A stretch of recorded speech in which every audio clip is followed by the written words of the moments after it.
Greetings from Rideshare Hartford.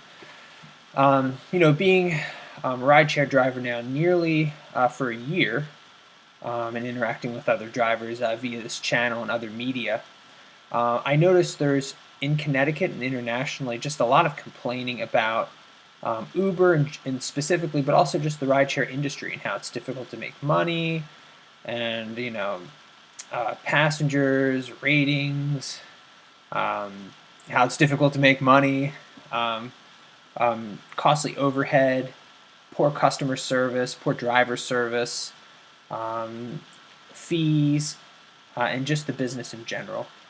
I um, I have my thoughts on this. The first is that what's really cool about Uber is it's an example of the free market.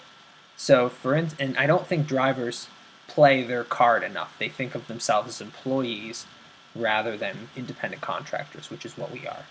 Um, so, it's really up to you whether you're going to flip that switch or not.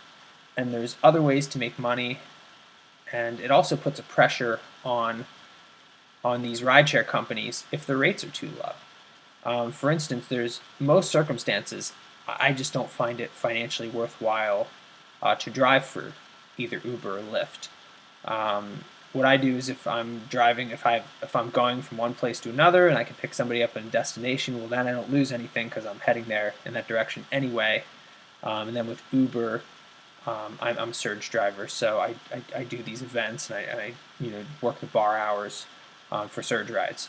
And for me, it's not worth my while to drive at any other time than those. And so you have to make that decision for yourself. When are you going to drive? When are you going to turn the app on? When are you not going to turn it on?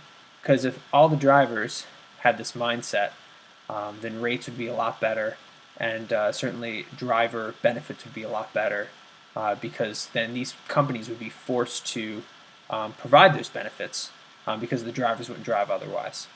So part of the problem is that we put up with these circumstances. Another thing that's going to influence the free market is having more rideshare companies in the market. So right now in Connecticut, you guys are probably listening to this channel are probably well aware that Uber dominates the market in Connecticut. To my estimation and my experience, I would say that they control 90% of the rideshare market here in Connecticut, and then Lyft has the other 10. So you have two competitors, and you have one that is dominating the other. And granted, Lyft does a better job of compensating its drivers and better customer service all across the board, but these guys only have 10% of the market. So what we can do as drivers is we can support the other rideshare companies, and there's ones that aren't in Connecticut right now that we can support. I have referral codes, and you can sign up through me for Uber, Lyft, Juno, and Tride. Juno and Tride, which aren't here in Connecticut. That'll help my channel, to be completely honest, but that'll also help the market because these companies need to know that they're going to have the drivers, and they need to know that they're going to have the riders before moving to these markets. So if we support them when we sign up, that's a way to help these markets, or to help these new companies enter the marketplace. And when you have more competitors competing for the same rides, that's only going to help the market. That's going to help these companies cater to drivers because you have more people trying to cater to them. So for instance, with Uber takes about a 25% cut. No, they take a 25% cut, or 20, depending on when you started, from the fare. And right now, Uber's doing something crazy because they're not raising their rates; they're raising their fees, which means that as basically Uber raises prices, they're not paying the drivers anymore. Lyft takes a 20% cut, and then they have certain things that you can do if you're loyal to them and you drive for them enough.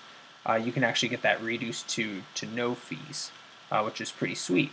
But a lot of these other companies that aren't in Connecticut's market right now are giving take like a 10% fee across the board.